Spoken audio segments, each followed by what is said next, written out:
Talk about low-budget flights. No food or movies? I'm out of here. I like running better. Welcome back, YouTube viewers, to another video. Alright, so I recently did my video of fan casting Archie Sonic characters. Although, if you saw that video, you'd know that it was a part 1. Because there are so many Archie Sonic characters, I did not want to shove all that into one video.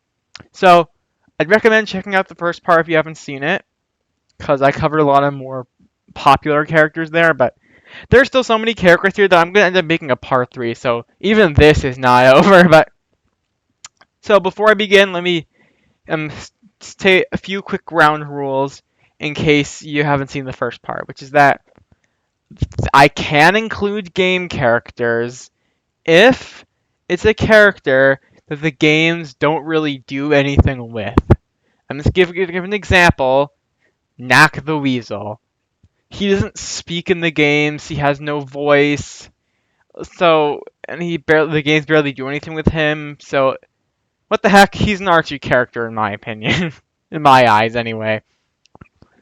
And be sure to check the description of this video. Link to my letterboxd, my serialized, and my cast page. If you don't know what that is, I'm not really gonna bother explaining it. So, now that that's out of the way, let's dive on in. Okay, so I'd say that my casting for Monkey Khan is Dante Bosco, the voice of Zuko from Avatar: The Last Airbender.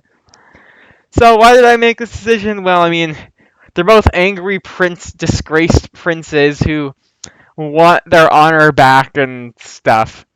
Okay, the difference is that one of them is a super interesting and complex and likable character, while the other one is an obnoxious jerk who acts like a creep and is a bully to Sonic. But I think if we're just talking the voice and not whether I like Monkey Khan as a character, yeah, I think it's be a really good voice for him. I mean, I've only ever heard Dante Bosco as Zuko, so I think it'd be interesting to hear him as a different character, and I think it fits pretty well.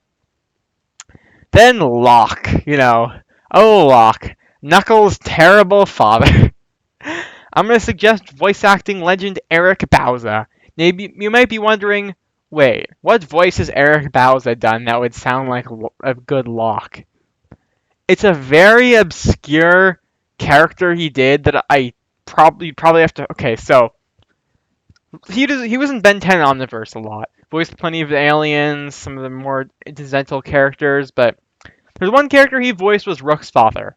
If you haven't seen Ben 10 Omniverse, know that Rook was Ben's partner, his major character. His father was in something like 3 or 4 episodes, and his father is Locke. Like, okay, he is a guy, he has the same type of beard, and in the first episode he appears in, he gets mad that his son has been going off-world to help on these help with these unimportant matters. He should be home, following tradition, and not make a mockery of it. And that is just Locke. The difference is that Rook's father actually becomes a nice guy at the end compared to Locke, who is just terrible, even if unintentionally. But yeah, like he just has that kind of serious, gruff old man voice, But he doesn't sound super old. More so, just he's an experienced guy, something like that, sort of. Yeah, that's just if you haven't heard that voice, because even if you have, you probably don't remember it. Go watch Ben 10 Omniverse. He was in the episodes While You Were Away, and Bros in Space were 2 of them. Just find that episode of Ben 10 Omniverse or something, flip through it, you'll see him. I know it's a bit of an obscure example, but trust me, this is really good fan casting. Okay, Lien Da. Who could it be other than Grey Delisle? From another Avatar: The Last Airbender cast member. So, Grey Delisle voiced Azula. And Lienda is very similar to Azula. She's this scheming second in command who has family problems, and she's super evil and mean and egotistical, and she always wants to be the best and gets annoyed whenever things don't go her way. Sure, there are a lot of differences, but I think there are still a fair amount of similarities, and I mean, they both speak in sort of similar ways, even though, Azula is a lot more of the manipulative villain compared to Lienda, who's more of the just, how could you, the kind of villain. But, I just they're both evil, female, second in command characters. I don't really know how to describe it other than that. I think it works. I mean, I don't know. The Destructics. So I'm just gonna group the Destructics all together. And I mean, minus Scourge and Fiona, of course. And if you want to know who I would cast as them, watch the last part if you haven't. But so just the other four: Sergeant Simeon, Lightning Lynx, Flying Frog, Predator Hawk, all D. Bradley Baker. This man can do a million voices. And like, if you've seen Ben 10 Alien Force and Ben 10 Ultimate Alien, he voices all of Ben's aliens except for one of them. Um, in the Clone Wars, Star Wars: The Clone Wars, he's every single clone trooper ever. I mean, they all sound the same, but or he's plenty of characters in Avatar. Phineas and Ferb, he does some voices. Like, the man can do plenty of voices, and I think, like, it's okay. I know I'm not approaching this as if it were a TV show, but I also kind of am. Because if this were a TV show, then voice actors cost money, and if you're gonna have four characters who always appear consistently together, and none of them are that important, then getting one guy to voice all of them is probably what would happen. And yeah, I just think he'd do a good job voicing all of them. I mean, like, think of his Ben 10 alien voices, Sergeant Simeon probably sounds something like Humongousaurus, the big guy, big serious guy. Flying Frog would probably sound something like, Jet Ray, maybe? I don't know. Maybe Lightning Lynx would. Predator Hawk would sound something like Big. No, I think Flying Frog could sound like Big Chill. I don't know. Like, I'm not sure exactly which voices would fit each of the Destructics, but I think D. Bradley Baker could do them, and I am more or less imagine a lot of his voices when I read Archie. Okay, Sleuth, Doggy, Dog! As Lore would say. Clancy Brown is the voice I imagine. Clancy Brown is in everything. This one YouTuber even said that he will never call a show truly great unless it has Clancy Brown in it.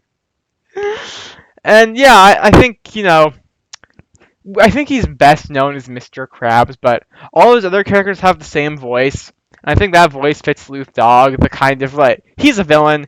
Clancy Brown basically always plays villains. I guess any specific examples of those villains would be Savage Opress and Star Wars: The Clone Wars. The underrated masterpiece as Thundercats 2011, he voiced Groon.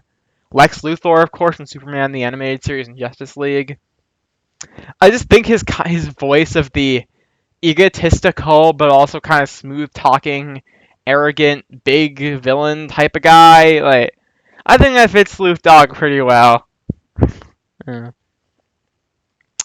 King Maximilian Acorn. I'm gonna say Kevin Michael Richardson. Now, you might be thinking, but wait, Kevin Michael Richardson is usually known for playing these big, grandiose villains, and King Max is supposed to be this feeble old man who's in a wheelchair by the end of the comic. I still think him, like, I think the kind of voice he'd use is something like the Shredder, which is his best role, in my opinion. I think that kind of voice, like, fits King Max well enough, because or maybe not that voice, but if you've seen Avatar: The Last Airbender, he voiced Haru's father. He was in a few episodes. That voice of this tired old man who's trying to keep on fighting. I think that fits King Max pretty well, just, minus the dementia. Which, to be fair, King Max doesn't actually have the dementia until toward the end of Archie. Like, for most of it, he's just old and tired, but he's not insane. Or mentally ill, or whatever you'd say. Elias Acorn. I'm going to say Wilfred L. So yeah, I've mentioned Thundercats 2011 a couple times. He voiced the lead, Lion-O. Lion-O was a prince who wore red and blue, who was forced to take up the responsibility of leading his people after his father got killed, and he wants to be king, but he also kind of doesn't want to be king, and, it's like Elias. Okay, except Elias' father never dies, but, like, there are plenty of differences, but, I think they're both kind of young, unwilling kings.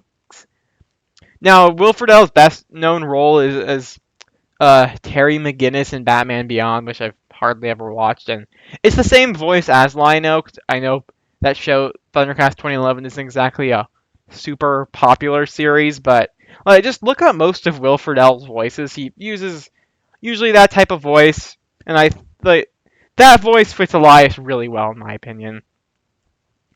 He sounds young, but he doesn't sound too young.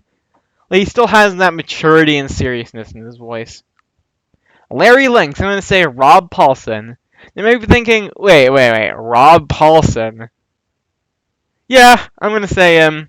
If you're wondering which Rob Paulson voice specifically, I'm thinking Yakko from Animaniacs. You know, that kind of, like, he's this bouncy cartoon character. And I mean the original Animaniacs, not the 2020 reboot, but yes, I mean, the difference is that Yakko is like completely sure of himself all the time because the Warners are these unstoppable forces of cartoon power, but and Larry Lynx is always getting bad luck, sort of. But you know, like he's this small cartoon character with these weird powers who slapsticky things always end up happening to him and stuff like that. Just I don't know. I think that Rob Paulson could definitely do that, voice that kind of a character, in my opinion. He also voiced it's also the same voice used for Ditto and Ben 10. The Iron Queen. I'm gonna say Kari Walgren. So I've seen one person recommend this fan cast before, and I've definitely got to agree with it. I mean, I already thought it in my head, of course. So, Kari Walgren voiced the Enchantress in Avengers: Earth's Mightiest Heroes and Charmcaster in Ben 10. Both of them are evil witches, you know, and okay, Charmcaster just sounds like Kari Walgren's real voice, but the Enchantress voice would fit the Iron Queen perfectly. Big evil witch lady who gets really mad really easily and has this big brute guy as her second in command, sort of. Yeah, I mean the difference is that the Enchantress is kind of an interesting character and the Iron Queen is complete nothing, but you know, uh, I think like just look up Earth Mightiest Heroes, see the Enchantress, hear the Enchantress's voice. I think it fits perfectly. It's got that kind of Azula-esque energy of the evil, like, how dare you type of presence, I think is what it is. The Iron King. I'm going to say Steve Bloom. Now, one thing I'd like to point out is that both the Iron King and Queen from Archie are based on the story, The Journey to the West characters of the Demon Bull King and Princess Iron Fan. And I know them from Lego Monkey Kid, in which they had Steve Bloom voice the Demon Bull King. And since the Iron King is basically the same character as the Demon Bull King, I thought, why not say Steve Bloom be the Iron King? Which means I almost did consider Gwendolyn Yao, who voices Princess Iron Fan in Monkey Kid, to be the Iron Queen, but I think, I think Kari Wilgren better for that. But okay, Steve Bloom is the Iron King. The voice I'm imagining is, well, the Demon Bull King's voice, which was kind of how Vilgax sounded in the classic Ben 10 series of this big, brutish warlord who seeks revenge and conquest. He doesn't let anyone get in his way, and he views everyone as beneath him and all that stuff, and he speaks in big words. And he loves to beat people up. Honestly, the Iron King is the highlight of the Iron Dominion saga of Archie, which I just finished rereading. Like, every scene he's in makes the arc better, because without him, the arc still would have been good, but it wouldn't have been anything too interesting. But his presence really elevates it, and Steve Bloom is a voice acting legend. His presence his vocal performances elevate everything he's in. Okay, Conquering Storm, who is a kind of like underling to the Iron Queen who appears a few times throughout Archie. She even appears in Reboot, actually, since she was an Ian Flynn original character. I'm gonna say Nika Futterman. She actually has been involved in Sonic before. She voiced Styx in Sonic Boom, but I'm thinking more that she voiced Asajj Ventress in Star Wars: The Clone Wars. That voice is just perfect for Conquering Storm. And yeah, Conquering Storm doesn't appear that often, so you probably, even if you have read the comic a bunch of times, you might not even remember her, but I remember her, and I think this voice works really well. Okay, Mina Mongoose. Everyone remembers her. I'm going to say Ashley Johnson. She is probably best known for being in The Last of Us, which I've never played, nor do I care. But she was the voice of Gwen in Ben 10 Alien Force Ultimate Alien Omniverse, and Terra in the original Teen Titans, and she was in the 2012 Ninja Turtle. So I'm gonna just say that voice that she usually always uses. I think that fits Mina Mongoose really well. She's young and like really full of energy and all that, but she still has like those kind of more serious moments to her. But I don't know. I mean, it's kind of hard to describe, but I think that voice fits Mina Mongoose really well, especially during some of her more serious scenes, like during the whole arc where she's afraid of Nicole and all that. I think that works well. I think there are a lot of people that do a good job voicing Mina Mongoose, but I think Ashley Johnson's just the one that sticks in my head the most. Okay, the Battle Lord, or Cuckoo 15th, or whatever you want to call him. Frank Welker. Megatron himself. So yeah, I'm specifically picturing how Megatron sounded in Transformers Prime. It's probably how most people remember him. So the Battle Lord is your typical take over the world villain that I always enjoy seeing. He's this big guy who struts around making his big speeches, talking about how he's gonna find his mystical artifacts and take over the world and all that stuff. Like that is just Megatron. Also, the Battle Lord is actually pretty threatening, especially in the Sonic Universe arc, Babylon Rising. There, he actually captures quite a lot of Transformers Prime Megatron energy, where everyone takes this guy as a serious threat. He's not all speeches. Like he's actually really strong and threatening. Like there's a scene where he just beats up Ixis Nagus. Okay, Speedy, the Battle Lord's son. I'm gonna say Bumper Robinson. So his two best known roles would probably be Bumblebee in Transformers Animated and Rook in Ben 10 Omniverse. I'm thinking more of the Bumblebee voice because Rook's voice is probably too low pitched, I think. Bumblebee's voice though has that it's a much higher pitched, it has more energy. Bumblebee in Animated is really cocky and arrogant and full of himself and all that. And that is Speedy. Speedy is the heir to this massive battle fleet and all that stuff, and he's so full of himself, and he really just hates Jet the Hawk. Like that is his character when he shows back up for the second time. He wants to get revenge on Jet the Hawk for calling him a big loser, basically. And then he's just some dumb kid. There's that voice. Because, well, Bumblebee in Transformers Animated is definitely not a villain or anything. I mean, he's one of the Autobots, but, you know, like, just that energetic but young and kind of overconfident voice would fit Speedy, just applied to a more evil tone. Jeffrey St. John. I'm going to say Yuri Lowenthal. You know, the voice of Ben 10. Now, honestly, I don't have any specific examples of this. I'm just thinking that I heard Yuri Lowenthal do an Australian accent once, and I thought that fit Jeffrey fairly well, because it's kind of hard to pick someone who I think would be a good voice for Jeffrey. And I just think this is just the best pick I settled on. Like, there's this two-part episode of Ben 10 Omniverse where they meet this Mad Max-esque version of Ben from an alternate dimension, and he has an Australian accent. Like, I think that'd be a pretty good Jeffrey St. John's voice, actually.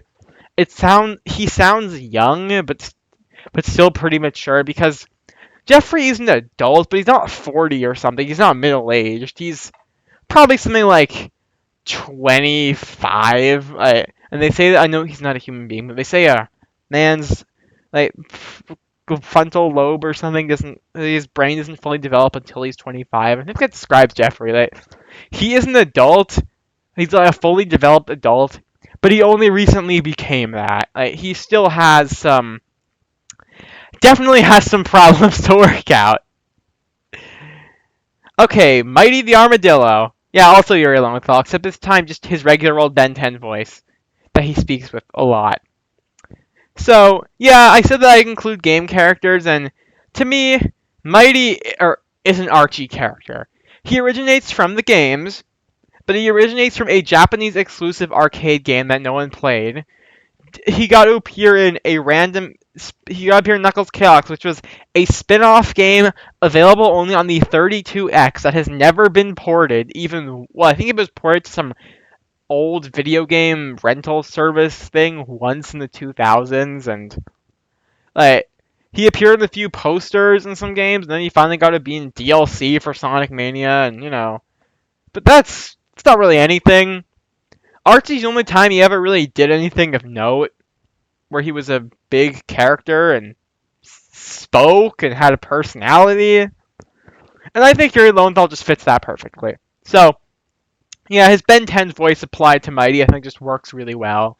He's got this youthful voice of, oh yeah, we're gonna do this, kind of like Sonic, but a little more subdued, because part of Mighty's character in Archie is that he's definitely a fun-loving guy and all that, but he's pretty laid back. He's always just basically just sitting there, willing to help his friends and do whatever he needs. But then there are just those moments where he completely flips out, like when he thinks Ray got killed by Snively and he completely loses his mind.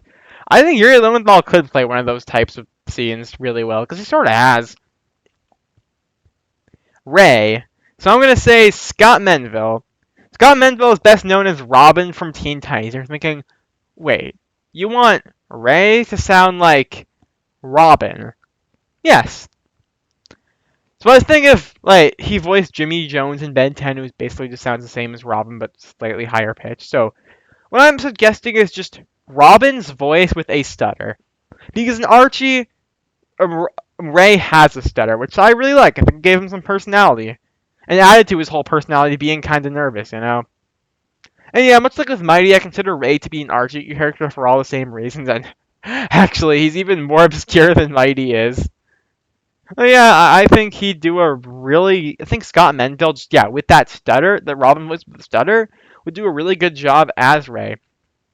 He's young, he's immature, he still kind of has some doubts about himself, which is not really at all how Robin acts, but the voice fits, which is what I'm talking about at the end of the day. So that's it for this part. I didn't enjoy this as much as the last part, since here I was talking about more obscure characters and not Scourge, Ixnaugus, Fiona, Mammoth Mogul, etc. But I still enjoyed making this, and I look forward to making the third part of this series, because I do think this is just still really fun. Comment down below what you thought of this, and that's all for now. Remember to stay way past cool.